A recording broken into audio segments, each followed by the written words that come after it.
Let's learn about introducing self. By learning about self-introduction as our first topic for English compulsory class, you're expected to be able to understand language expressions and information needed and then able to apply it in your daily conversation. The topic self-introduction or introducing self may seem extremely basic, but learning how to introduce yourself properly is incredibly important.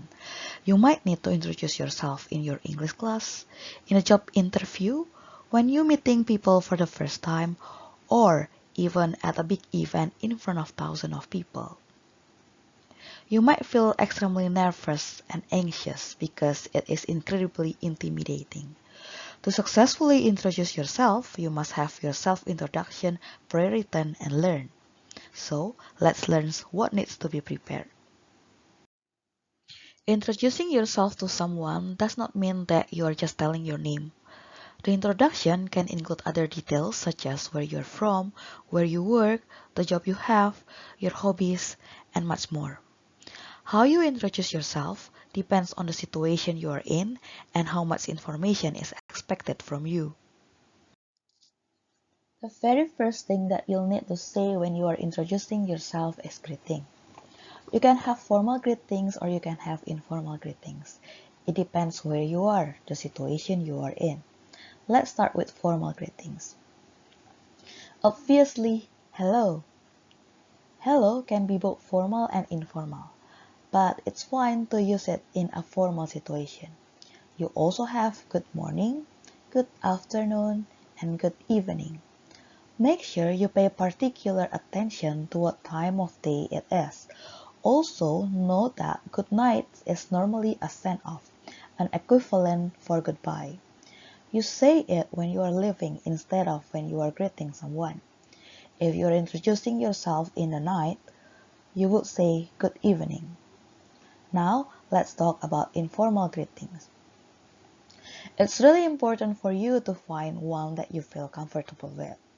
There are lots of informal greetings, like hey, what's up, hi, hiya, yo.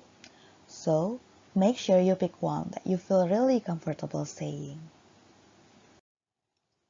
Next, of course, we have your name. There are many ways of introducing your name. The very basic ones like I am or I'm. I am Lucy. I'm Lucy. Or if you are introducing yourself in a situation where the majority of the audience cannot see you, for example on the phone, no one can really see you when you are speaking on the phone. You can say, my name is, or my name's. Or if you are in a very large auditorium or a convention center, then you might want to use this is. This is Lucy. In formal situations, you can give both your first and last name. When you are talking with your friends, you can use a colloquial expression like they call me Marley. After greeting people and telling them your name, you can also tell them about how old you are. You can say, I am 26 years old or I am 26. After telling your age, you can tell them about what you do for a living. I am a doctor, for example. When telling about your occupation, you can also say, I work for, or I work at, and then followed by the company name. Remember, we don't say I work in. We use in when we want to tell about our division or department or the general area of our job. For example, I work at Google in the marketing department. Next is telling information related to location. It means you are talking about where you're from and where you're living. The most basic is by saying I am from and then you can name the place you're from. If you are from somewhere that is quite far from the place where you are introducing yourself, you can say I come from and then you can name that place. Come from implies a little bit more of a journey. If you want to say where you grew up, and you can say I was born and raised in and then followed by the name of the place. For example, I was born and raised in England.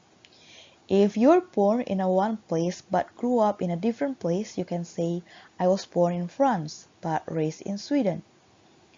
If you want to say that you are from one place but are now living in another place, there are various options. You can say, I grew up in LA but now live in New York. I am originally from Edinburgh but I am now based in London. If you want to say how long you have lived in a certain place, you can say, I've been living in London for 3 years, or I've spent the past few years in Paris. When you are in a situation meeting someone for the first time, after greeting, telling your name, age, job, and location, you can exchange information by asking your interlocutor's name, age, job, and location too. For further information, you can ask about their hobby, favorite place to hang out, siblings, or else. But remember that it isn't an interview where you are only exchanging personal information. You must be aware of what's so-called as conversational starter, in which you and your interlocutor may have something to relate. So the conversation will be broad, not only about your personal information. For other situations, you must consider about the purpose of introducing yourself. For example, if you introduce yourself in a job interview or in a student council election, you also need to mention about your value that makes you deserve such a position. Thank you for watching. Don't forget to do the follow-up exercise for this asynchronous session and don't forget to like the video.